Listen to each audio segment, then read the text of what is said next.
I would say today's daf is Yevamos Daf Tezvav. We have the incredible privilege to learn this daf together. I'm sorry that I can't be there with you in person, but it is an absolute suchos to be able to continue in this limud together, at least virtually. So remember, just to pick up where we left off, the Mishnah introduced us to a fundamental machlokes b'sham b'sil regarding tsaras erva. Halacha l'maisa, is the co-wife of an erva permitted to do yibum or not? Beis Hillel said absolutely not. Beis Shammai says absolutely yes. That then kind of branched out into a general discussion about the machlokes in Beis Shammai and Beis Hillel, which then led the Gemara to ask actually a very fundamental question, which was, Asu or lo asu? Did Beis Shammai actually implement their halachic positions, or did they simply espouse halachic ideology, but in practice always followed Beis Hillel? That's the fundamental shaila we're dealing with. So says the Yevamos, we're picking up 5 lines from the bottom. Tashma, Dam Rabbi Yochanan ben Nuri. Rabbi Yochanan ben Nuri says, Hey halacha zu ravachas b'Yisrael. So Rabbi Yochanan ben Nuri says, I don't understand practically. We have this fundamental machlokas between Beis Shammai and Beis Hillel regarding Saras Erva. So you have again, Reuven is married to 2 women, Rachel, Leah. Rachel is Shimon's daughter. Leah is unrelated. Reuven dies without children, so now technically both women fall to Reuven for Yibum. Well, we know Reuven can't do Yibum with his daughter, right? So Rachel's out. So the shaila is, what's the implication on Leah? So remember again, Beis Shammai will say there's a mitzvah of Yibum on Leah. Beis Hillel says absolutely not. So let's play this forward. So remember again, if you go forward and you do Yibum according to, right, if you do Yibum like Beis Shammai says you're supposed to do, so Beis Hillel says it's an Isser Erva and Isser Kares, the children of Mamzerim. If, however, again, you don't have Leah do Yibum and she just marries someone on the outside, at least according to Beis Shammai, that would be a lav, that would be a prohibition. So Rabbi Yochanan ben Nuri says, essentially, is like, how do we find the middle ground in all of this? To which the Gemara says something amazing. So Nasek divrei Beis Shammai havlad mamzer. If you conduct yourself like Beis Shammai and allow Leah to do Yibum, then according to Beis Hillel, the offspring is a mamzer. The divrei Beis Hillel, Nasek divrei Beis Hillel, and if we conduct ourselves like Beis Hillel, havlad pagum the divrei Beis Shammai. Ultimately, if you conduct yourself like Beis Hillel, therefore don't have Leah do Yibum. Rather, let her go ahead and just marry some guy on the outside. According to Beis Shammai, and that's in accordance with Beis Hillel, according to Beis Shammai, ultimately the offspring would be pagum. Then I will say, the way we'll translate pagum right now is lineologically impacted or damaged. What does that mean? If you take a look at Rashi, Rashi says, Dim haya kohen so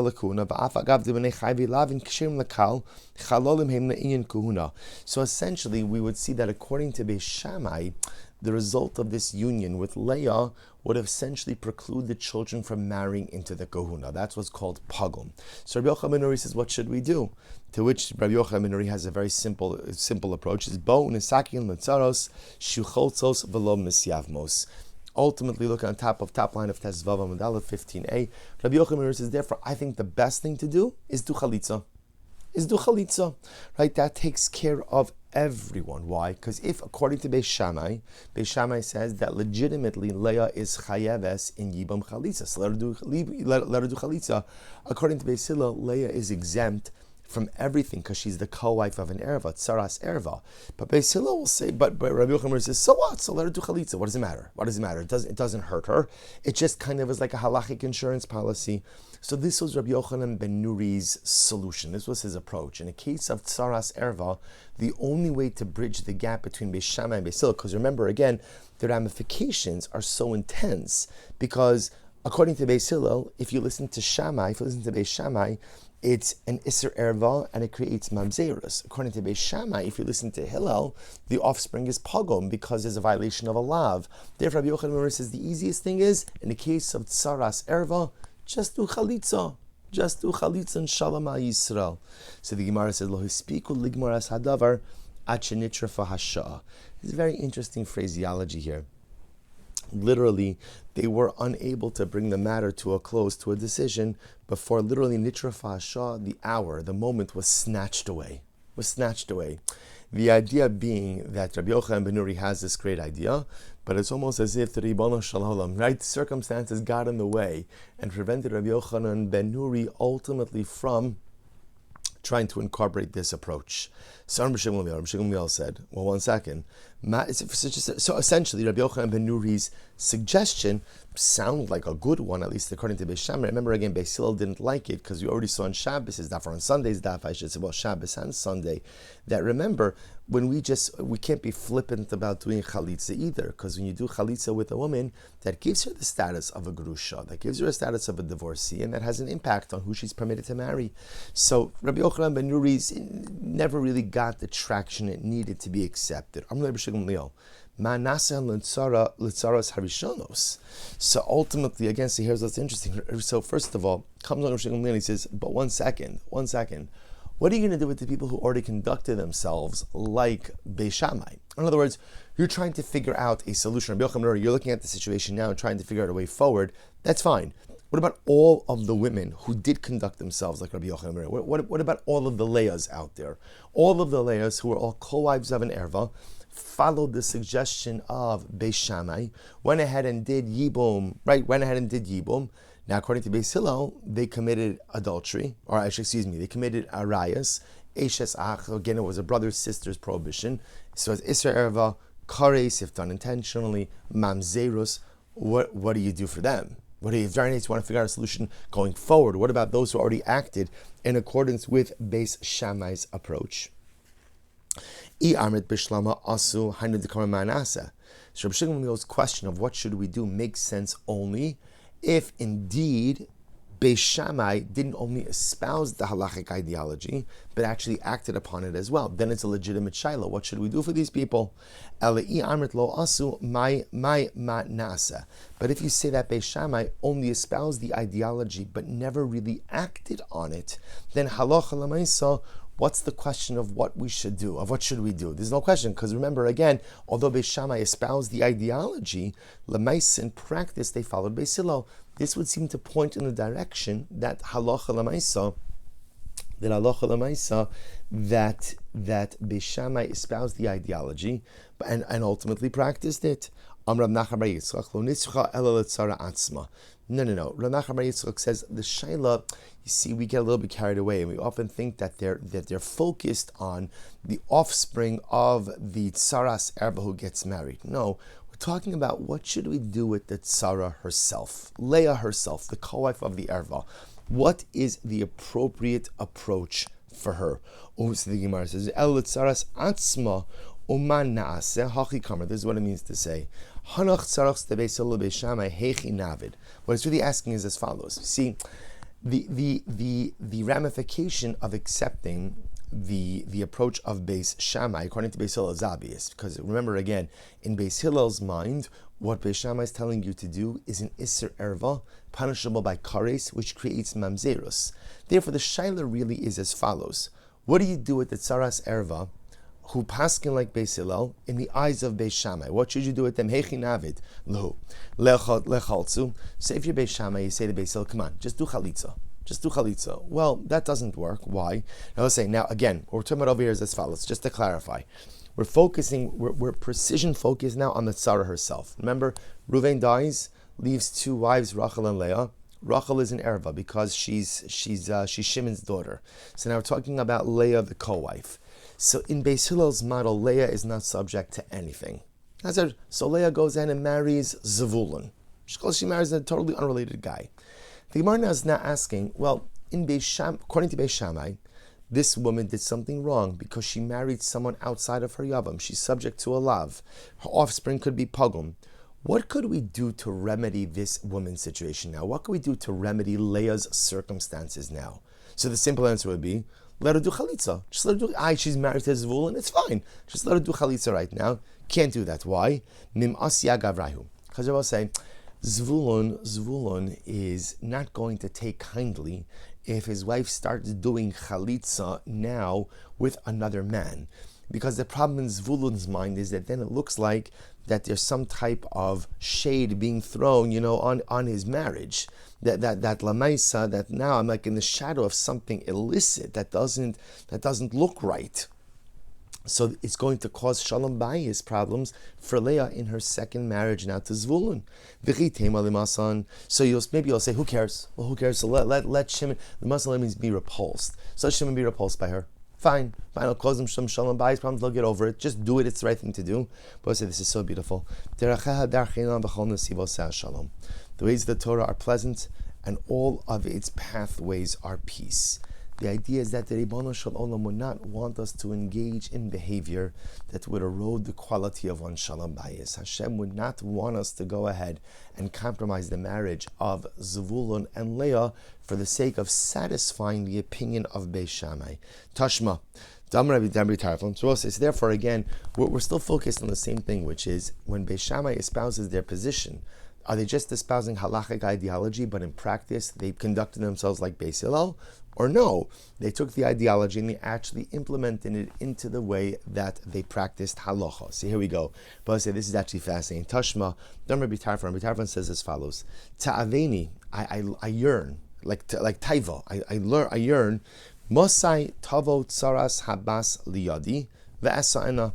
When will I have the circumstance to marry my daughter's co-wife? Now, this is an interesting formulation here. So Rabbi Tarfon was saying, now Rashi points out Rabbi Tarfon was one of the Talmidim of Beis Shammai.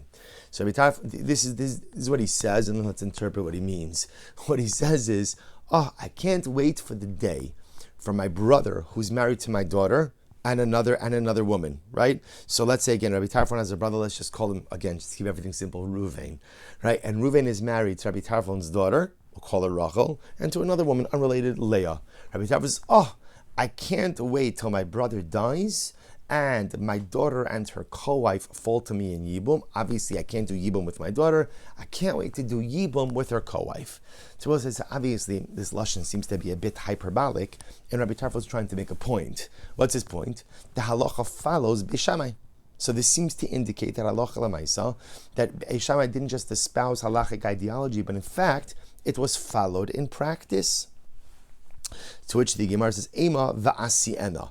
No. Don't read it as Rabbi Tarfon saying, I will marry her. Rather, Rabbi Tarfon was saying I will marry her off. Should my brother Chas v'Shalom pass away and my daughter and her co-wife fall to me in Yibum, my daughter obviously is not subject to Yibum.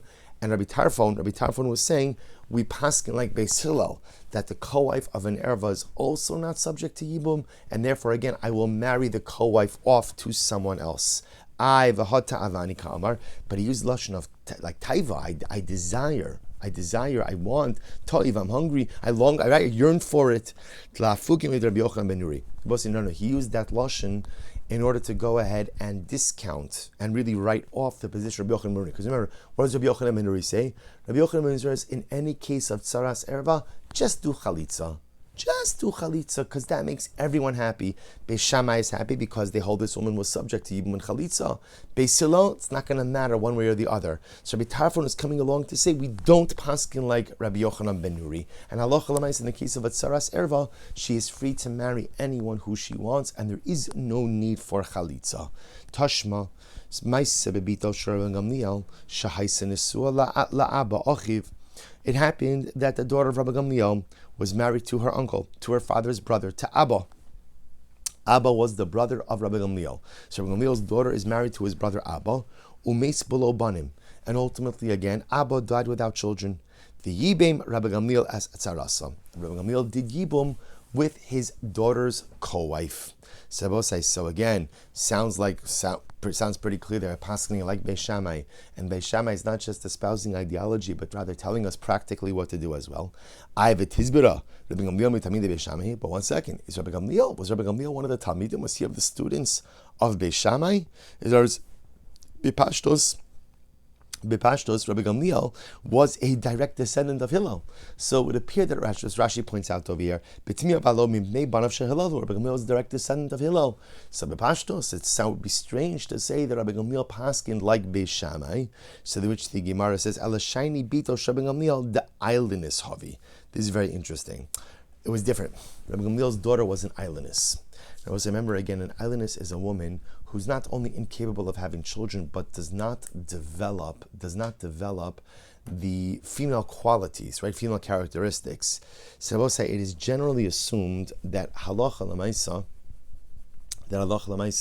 a marriage to an islandess is a mekach tos, Essentially, it's a voidable marriage, not avoidable, a voidable marriage. Mekachtos. So Rashi points out there that the Mishnah said that in a case where the wife was an aylinus, the tzara, the co-wife, is permitted in yibum. It's permitted in Yibum. So therefore, both say that's the case over here. Rabbi Gamliel's daughter was an aylinus. Because she was an aylinus, it was as if she was not married to Abba, his brother.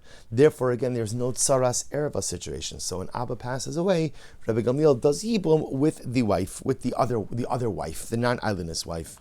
To which the Gemara says, "Hamidik toni seifa achirim on bito Rabbi Gamliel aylinus haisa mechlal de tanakama savar lav aylinus haisa." Here's the problem. Later on in the Mishnah, it says that others say that the daughter of Gamliel was an aylinus, which sounds like the Tanakama, the first part of the Mishnah, doesn't agree that she was an aylinus. So how do you reconcile everything? Possibility I will say is that maybe when the wife is an aylinus, it depends.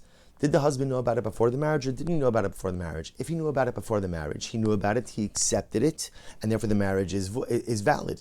If he didn't know about it, ultimately, again, the marriage is invalid. So the Gemara says, Hikir ba v'lo hikir ba.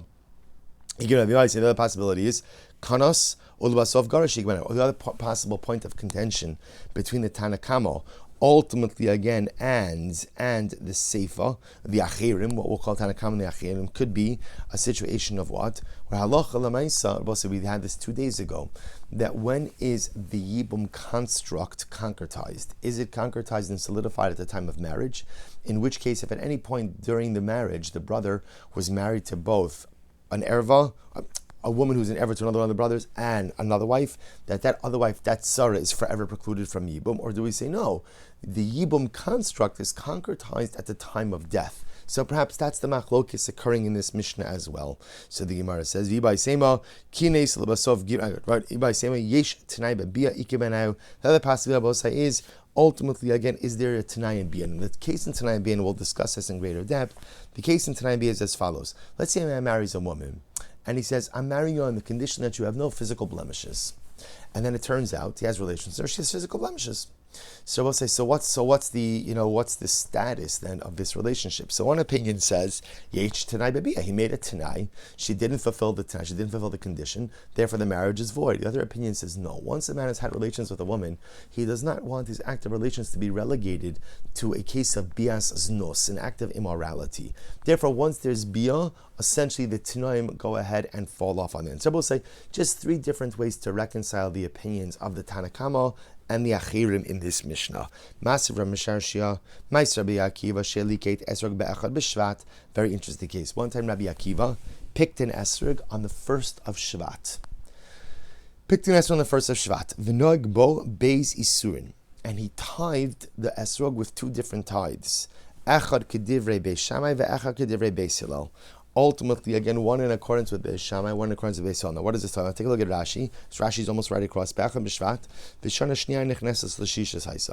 case in question was when it was the year number 2, going into year number 3 of the Shemitah cycle. V'nohag ba shnei isurin, ma'aser sheni kebeis Hillel. So remember again, according to Beis Hillel says the new year for trees is the 15th of Shvat, which means that on the 1st of Shvat it's still year 2. Because it's still year 2 of the agricultural season, Meiser Sheni applies. According to Beis Shammai, the new year for trees begins on the 1st of Shvat, in which case the 1st of Shvat is already year 3, and then ultimately again, year 3, you don't have Meiser Sheni, year 3 you have Meiser Ani. So Rabbi Akiva went and picked an esrog on the 1st of Shvat, and essentially he tithed it like 2nd year produce according to Beis Hillel, i.e. Meiser Sheni, and like 3rd year produce according to Beis Shammai, i.e. Meiser Ani. So I'll say, what do you see from here? Shmamina also, it's clear from here that not only did Beis Shammai espouse ideology, but they acted upon it as well.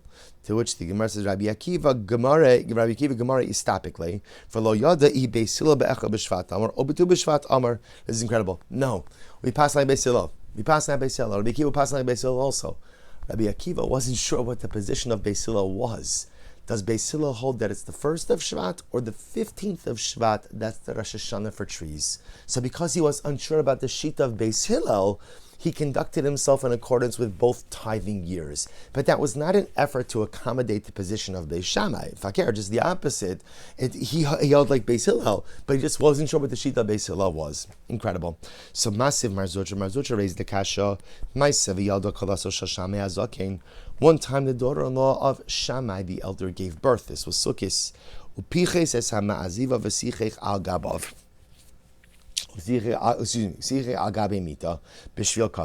And what did Shammai do? Shammai opened the roof on top of the cradle, on top of the crib of the little baby, put schach there so that the baby should be in the crib. What do you see from here? Sorry, so that the baby should be in the sukkah. Shma mina asu. Seems to be clear that Beis Shammai did act in accordance with their positions. Hasam hara omer la'afushe avir kavod. No, it's different there. But remember again, this whole discussion that we're getting into, did Beis Shammai conduct themselves like their rulings or not, gets into the discussion of lo tiskodadu, lo sasu agudos agudos. Do not make different camps. Don't make it look like there's more than one Torah. Don't do that. But what we do see, however, is when you could accommodate another halachic position and people could ascribe your motivations to something else, that's not a violation of lo sasu agudos agudos. That's not creating Judaic factionalism. We saw it in yesterday's daf, where the Gemara spoke about the minhag to work or not work on Erev Pesach. And the Gemara said, if you don't work, let's say you're in a place where they do work and you don't work, that's not called factional Judaism. Why not? Because people will assume, why aren't you working? You have nothing to do. Same thing over here. When Shammai opens up the roof and puts schach on top of the baby's crib, so lamaisa, that doesn't automatically look like it's Shammai espousing his own ideologies. He wants airflow. Apparently, it wouldn't have been so unheard of to go ahead and crack open the roof a little bit to get a little extra air flowing through, and that's what his actions could be interpreted as. Incredible. Massive Marzutra Masa b'Shokes Yehu Shaisa b'Yerushalayim v'Aisen Kuvala Mikveh v'Chol Taro Shahayu b'Yerushalayim Nasan Al Gaba. Interesting case, I will say. Shokes Yehu. Shokes Yehu literally means like the trough of Yehu. This was, Rashi points out over here, Even Chalula, Shetachas Tzina Mekalech Ma'amin. This was, I will say, a hollowed out stone. And in this hollowed out stone, it collected water. Now this was water that was flowing from the mountain. Now watch this. So what happened in Shokes Yehu? That's what it's called, the trough of Yehu, or the hollowed out stone of Yehu. Now, this stone opened up into a legitimate mikvah. Remember, a mikvah requires 40 sa'ah. So this stone receptacle opened up, right? There was a hole in between the stone receptacle and a regular mikvah. Now, we saw this concept before, the concept of hashaka. Hashaka means that if you have a smaller body of water that by itself is not a kosher mikvah, but it opens up to, or really it's connected to, it kisses a larger bona fide kosher mikvah, so the attachment, the kissing of the smaller mikvah to the larger mikvah gives kashrus, ultimate, allows the smaller mikvah to be a legitimate mikvah as well. So this Shokes Yehu was the smaller collection of water, but it was attached to, was kissing the larger body, another larger mikvah. And what happened? And they used to go ahead, and in Yerushalayim they used this to purify everything. What happened? V'shalchu Beis Shammai v'herchivu. Beis Shammai says you have to extend the opening between the shokes and the mikvah. You have to extend. They felt the opening was too narrow, too small. You have to make it much bigger in order to connect the two. So the Gemara says, V'shalchu Beis Shammai v'herchivu. Beis Shammai omrim ad shei pasech beruba. Beis Shammai says that the majority of the wall between the shokes and the mikvah has to be open. The majority has to be open. Utnan. Yet we learned. Eruv mikvos, how do you go ahead and literally combine or mix two mikvos? In other words, how do you accomplish hashaka, the kissing of one mikvah to another, to allow even the smaller mikvah to kind of piggyback on the kashrus of the larger mikvah? It's very simple.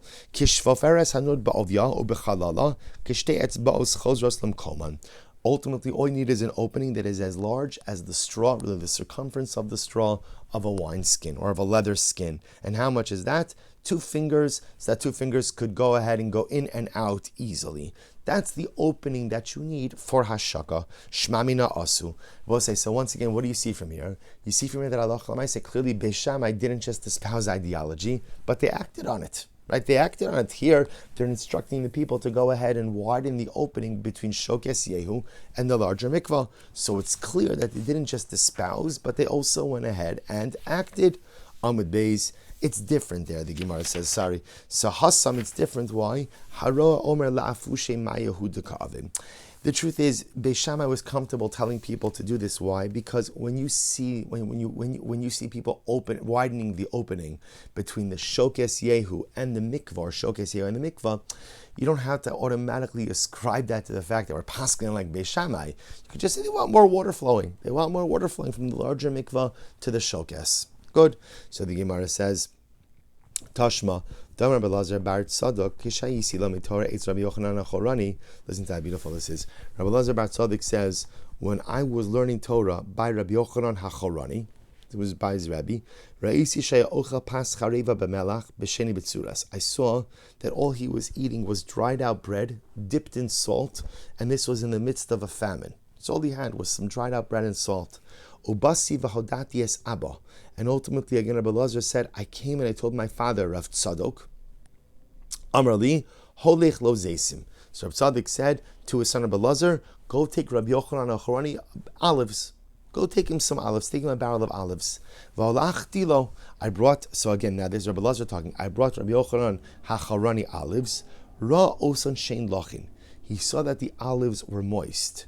Now, both say, now what's the problem if the olives are moist? If the olives are moist, ultimately, again, that means they're huchshel lekabel tumah. That means they are receptive to tumah. Now, the problem just is that halacha l'maisa, if they are being transported in an earthenware vessel, they could have come in contact with an ama aretz, a person ignorant of the laws of tumah and tara, and they could be tameh. So Rabbi Yochanan HaChorani sees that the olives are moist. So what does he say? Amar li, Ein ani ochel zeisim. Rabbi Yochanan says, oh, thank you so much, but I don't eat olives. I don't eat olives. Now, both say, no, that's not the pshat. Rabbi Yochanan ate olives, but rather, again, he was saying, I don't eat olives because he didn't want to eat these olives because he was concerned that ultimately, again, they may be tameh. So, what I saw brought down in a Sefer Mishnah Rabbi Aaron, that Rabbi Aaron Kotler says something so incredibly beautiful. He says, Lamadnu mikan. We learned something so profound from here. Godel hazihirus bichvod chavero. How careful a person has to be with the honor and dignity of their fellow.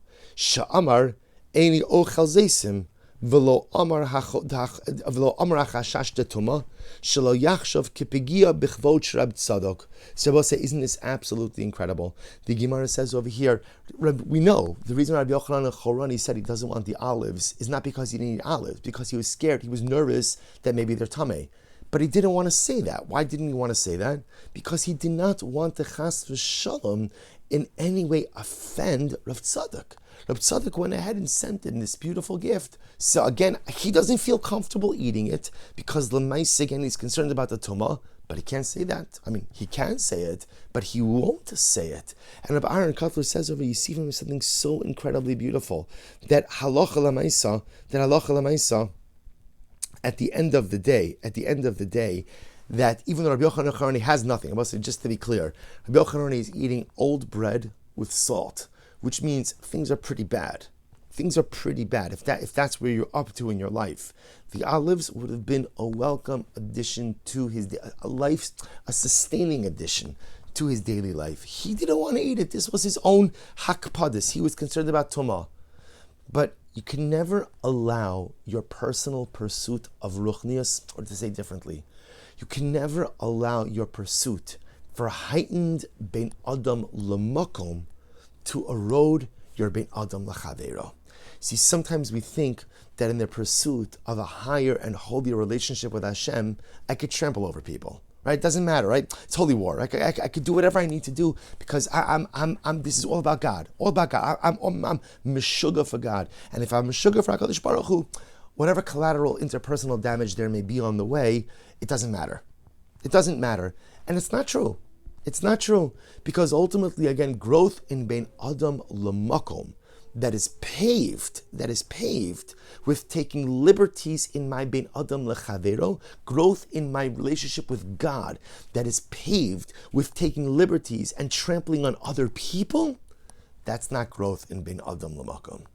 That's not growth. And it's a lesson we have to internalize, because sometimes we become so focused just on our ben adon lamakom that we forget about the collateral interpersonal damage that's happening when we relate to other Jews, and maybe Jews who don't even share the same level of observance with us. How careful we have to be in maintaining the dignity of every single Jew. Yes, I have to maintain my own behaviors, and I have to maintain my own levels, and I have to maintain my own spiritual responsibilities to Hashem.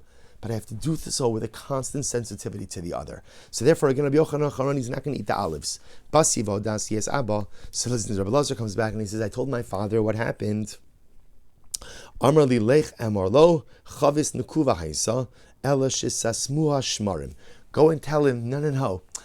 What happens is, it was a barrel with a hole on the bottom. The goal was to allow all liquid to come out because they did not want the olives to get wet. Remember, again, only coming in contact with a liquid that the owner of the produce wanted to get wet. It's only if the owner wants the produce to get wet that the produce becomes huchshir lekabel tuma. But if the owner doesn't want that, then lemaisa it doesn't become huchshir. It's not ready. It's not receptive to tuma. So comes along Rav Tzaddik and says, Rabbi Lazar, go back and tell him there was a hole on the bottom of the barrel so that it drains. It got plugged up with olive dregs. So because it got plugged up, that's how the olives got wet. But the olives are not hochshir lekabel tuma. It was never my intention that they should get wet. Therefore, the olives are not receptive to tuma. Enjoy them. Utinana, we learned, if you have a barrel that's filled with soft olives, Beis Shammai omrim ein tzrichen lenakev. Beis Shammai says you do not have to go ahead and make a hole on the bottom of the barrel. And the reason for that is because, without getting into all the technicalities over here, Beis Shammai holds that the juice that comes out of the olives, not pressed, but the juice that flows out, is not the type of liquid that makes something Roi lekabel tuma does not make something receptive to tuma. Beis Hillel omrim tzricha lenake. Beis Hillel says no, the juice that comes out of the olives can make something receptive to tuma if you want the liquid. But if you place a hole in the bottom of the barrel where it's clear that your intention is for it to drain, then halacha lemaisa, it's not a problem. Modim, and everyone agrees, Shem nikva v'sasmua shmarim shi tahora, and everyone agrees that halacha lemaisa, that if there was a hole and the hole got plugged up, and as a result the liquid accumulated in the barrel, that ultimately that does not make the olives receptive lekabel tuma. Since halacha lemaisa, you didn't want the olives to get wet. V'afapi shetalmid Shammai haya,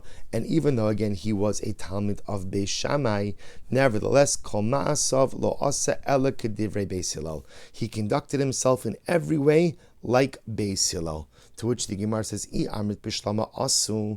you want to say that in fact Beis Shammai normally acted upon their halachic positions, Hainu Rabuse. Then Rabbi said this case is a chiddush, because even though you have a case of a talmid of Beis Shammai, he was conducting himself like Beis Hillel, and that's why Reb Tzaddik went ahead and made a hole on the bottom of the barrel, because that, again, Reb Tzaddik himself, who was a talmid of Beis Shammai, conducted himself like Beis Hillel, made a hole in the bottom of the barrel, allowed the barrel to drain. So you see this. So now, again, if you say that Beis Shammai normally went ahead and conducted himself in accordance with his own halachic positions, this case is a chiddush, because this is a case of Beis Shammai who's conducting himself like Beis Hillel.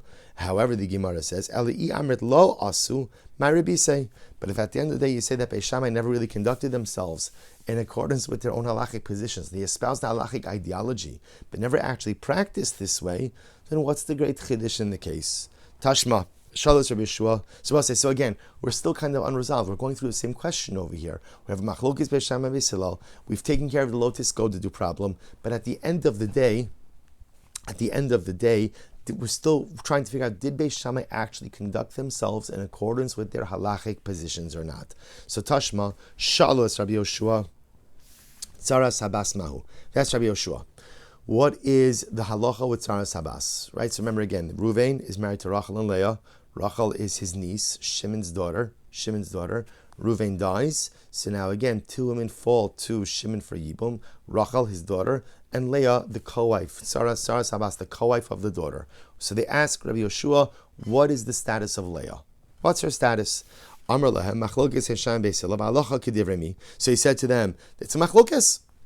It's a Mishnah. Beis Shammai says Tzaras Habas is chayiv in Yibum.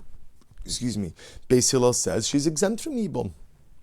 Halacha kedivrei mi. So listen to this. So they asked Rabbi Yeshua, "No, who does the halacha follow?" Listen to this. Amar lahem, mipnei ma'atem machnisin roshi ben shnei harem gedolim. Why are you putting my head between two mountains? Ben shtei machlokos gedolos. Between two, such a great machlokes. Ben besham beisel. Why would you ask me who the halacha follows? Right? Why are you putting me in the middle of such a dramatic machlokes? Now watch this. Misyare ani shema yarutzu galgalasi. I'm afraid they're gonna literally again yarutzu crush my skull. So this is interesting. So apparently, Rabbi Yeshua was actually scared that if he were to paskin one way or the other, that halacha lamaisa, he would be subject to some type, or he would be in danger, some type of physical danger. Aval, but here's what I will tell you. So therefore, he doesn't want to paskin straight out. But here's what I will tell you. Aval ani meyed lochem. But what I will tell you about is al shtei mishpachos gidoloshay b'Yerushalayim. There are two great families in Yerushalayim, Mishpachas Beis Tzivoim mi Ben Achmai, the family of Beis Tzivoim who descended from Ben Achmai. These are people, or Mishpachas Beis Kofai, and the Kofai Mishpacha mi Ben Mekoshesh. They are descended from Mekoshesh. Shehem Bnei Tsaros. So interesting that ultimately again they are descendants of a woman who was a tzara to an erva, right? We keep going back to Leah, right? Leah, the wife of Rachel, right? The two wives of Ruvain. Rachel is the daughter of Shimon. So they are descendants of Leah, who after her husband died married another man without yibum and without chalitza. That's all I could tell you. Umehem kohanim gidolim v'shimshu agabeim mizbeach, and ultimately from those families descended kohanim gidolim, high priests who served in the mizbeachs. It's very interesting. So essentially, Rabbi Yeshua is going to say, "Look, I'm not going to tell you who the halacha follows, but what I will tell you is that there are families who conducted themselves like Beis Hillel, and therefore the tsaras erva got married without yibum, without chalitza. Or there is no yibum in chalitza. They married." And these are some of the finest families in Yerushalayim, to the point that from these families came Kohanim Gidolim. Ultimately, again, Kohen Gadol and Kohanim went ahead and served on the Mizbeach. So, if you hold that halacha l'maisa, Beis Shammai indeed practiced what they preached. In other words, they didn't just espouse ideology, but they actually held this way. Then it makes sense when Rabbi Yoshua says, "I'm scared to paskin." Makes sense. In other words, it makes sense to say that he was scared that somebody would get angry at him. But if at the end of the day, Beis Shammai never really conducted themselves in accordance with their halachic positions anyway, so why would Rabbi Yeshua be upset? To which the Gemara says, "Unihi nami da'asu my misyare." And even if Beis Shammai did go ahead and conduct themselves in accordance with their halachic positions, what exactly is it that he is afraid of? Right? What is it exactly that he is afraid of? To which the Gemara says, listen to this. I'm sorry. My misyare ha'amar Rabbi Yeshua ein mamzer ela mechaybe misos bezdin. Now I'm going to say Rabbi Yeshua is of the opinion that, interestingly enough, a mamzer only comes about according to if a man violated something, or if I should say a union was subject to misas bezdin. Now I will say, remember, was subject to death at a court. Now remember, Eshes ach, that prohibition is punishable by kares, not by misas bezdin. Right? You don't get put to death in bezdin by that. That's kares. So what is Rabbi Yeshua nervous about? If what he's going to say the halacha is like Beis Hillel, and therefore what? You see, I would have thought what he was nervous about was Beis Shammai is going to get angry at him because essentially what he's calling potentially their offspring are mamzerim, according to Beis Hillel. But Rabbi Yeshua himself holds that no, mamzer is only created by something that is punishable by death penalty in court, not kares and eshes ach. In other words, from Beis Hillel's perspective, if you follow Beis Shammai in accordance with Rabbi Yeshua's interpretation, the union only produces chayvei lavin, right? But won't produce mamzerim. Or I should say, it won't It won't produce mamzerim. So what is Rabbi Yeshua nervous about? To which the Gemara says, Nihi nami de mamzer lo havi pagum mio havi. At the end of the day, even though according to Rabbi Yeshua, the offspring of Beis Shammai through the lens of Beis Hillel would not be mamzerim, they would be pagum. They would be pagum. And I will say pagum goes back to the status, what we call linealogically damaged or blemished. Now, normally where this manifests itself is in an inability to marry into the kahuna. After all, the Gemara says, Mikavachomer mi almana, because the truth is the kavachomer from almana. What's the case of the almana, the widow? Ma almana she'eni sur nohig b'kol. So we'll say in general, the only person who can't marry a widow is who the kohen gadol. That's the only person who can marry an almana. Anyone else is permitted to marry an almana? Bana bina pagum. If she does marry a kohen gadol and they have a child, that offspring ultimately is what? Pagum. That offspring cannot marry into the kahuna. Zu. She surah shava bakol. So this woman, i.e. the tsaras erva, who according to Beis Shammai is obligated to do yibum and doesn't do so, instead marries someone else, all the more so, ultimately again, her offspring will be subject to the prohibition. Her offspring will be pagum. Her offspring will be blemished for the kuna. To which the Gemara says, interestingly enough, kabo minei tsaros dekapashet le b'nei tsaros. It's actually interesting. The question they asked Rabbi Yeshua was, what's the status of the tzara? Right? What should the tzara do? What should tsaras erva do? Is she obligated in yibum or not? And Rabbi Yeshua answers them not with tsaras erva, but rather again with b'nei tsaros, the offspring. Your offspring. Tarti kabayimine. The truth is they were asking from him two questions. Saros mai. Question number one was tsaras erva. Does she do yibum or not do yibum? That was question number one. Question number two, vim timsi lomar tsaros kebeis Hillel, and if you paskin that we say like Beis Hillel, namely that a tsaras erva does not do yibum, b'nei tsaros te Beis Hillel lebeis Shammai mahu. The offspring of that tzara, therefore, who never did yibum, because according to Beis Hillel, they don't have to do yibum. How would and now let's say again, Leah goes and marries someone else. How would Beis Shammai view that offspring? To which the Gemara says, "Lamay nafkamina." What does it matter to us? I'll tell you why it matters. Lemifshat vlad machzir grushaso lebeis Hillel. Well, say I tell you why it matters, because what Beis Shammai is going to rule regarding the offspring of tsaras erva who marries someone else. Remember again, same case. You have Ruvain, right? Ruvain has two wives, Rachel, Leah. Ruvain dies. Rachel's the daughter of Shimon, so therefore again, no yibum for Rachel. Beis Hillel will say no yibum for Leah either. Beis Shammai would say Leah's chayeves in yibum. Okay, Leah goes and marries someone else in accordance with Beis Hillel. Leah marries Zvulun. They have children. What I want to know now is how does Beis Shammai look at those kids? How does Beis Shammai look at those kids? Rabbi, you'll see to yourself, who cares? Who cares how Beis Shammai looks at the kids? We go ahead and we pass like Beis Hillel. I'll tell you why it matters. Because there's another case, a parallel case. The parallel case, Rabbi, is a man divorces his wife. Right? Ruvain divorces Leah. I'm sorry, I'm using the same names. Ruvain divorces Leah. Leah then goes in and marries Shimon, not Ruvain's brother, just another guy. Then what happens? They get divorced. Ruvain's not allowed to remarry Leah. Right? That's machzir grushasa. You could remarry the wife you divorced as long as she's married no one else in the interim. But when she's married someone else, you can't remarry her. So she's married Shimon. Shimon divorces her. She now remarries Ruvain. So they get married. Now they have children. What's the status of those children? So the Gemara wants to suggest the way Beis Shammai would view the children of a tsaras erva who marries someone else, Leah, who marries Zvulun, the way Beis Hillel would view, the way Beis Shammai would view those children is the same way that Beis Hillel would view the children of Machzir Grushaso. So I want to know, how does Beis Shammai view the children of a tsaras erva who never did yibum and chalitza, instead went and married someone else and had kids with that someone else? How does Beis Shammai view those kids? Because however Beis Shammai views those kids, that's exactly how Beis Hillel is going to view the kids of Machzir Grushaso. To which the Gemara says, Mi kamrina kal v'chomer. Do we see a kal v'chomer? Uma almana lekohen gadol sheni surah shava b'chol. Same kal v'chomer we said before. An almana who's not allowed to marry a kohen gadol, right? But that's all, right? She can marry anyone else. Yet, if she does marry a kohen gadol, bina pagum. Ultimately, again, her offspring is pagum.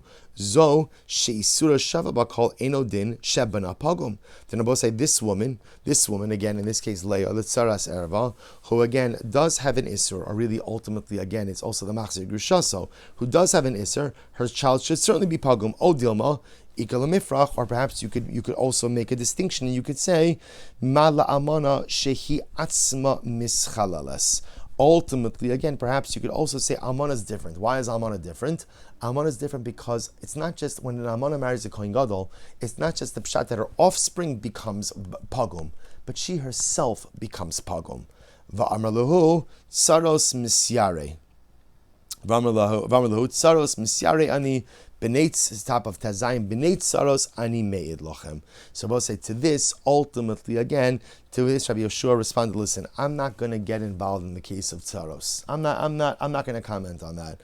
However, again, I will tell you about b'nei tsaros. Rashi says, b'nei tsaros, tebesila kaba isu, im heim pagumin. So ultimately, again, Me'elechem Rashi says Shem Kagandolos. Therefore, again, Rabbi Yeshua Sanchi says, look, I'm not getting involved in this. I'm not answering your question about Saros, because answering your question about Saros requires me to directly insert myself into the Machlokes Beisham Beis Hillel, and I have no interest in doing that. What I will tell you is that halacha l'maisa, there are families who follow the position of Beis Hillel, right, by Tsaras Erva, and they are the most prominent families, Kohanim Gedolim, serving in the Beis Hamikdash, and draw your own conclusions from that. So it turns out that halacha l'maisa, we still haven't resolved our issue, our core issue, which is that did Beis Shammai act upon their own halachic rulings or did they just espouse halachic ideology?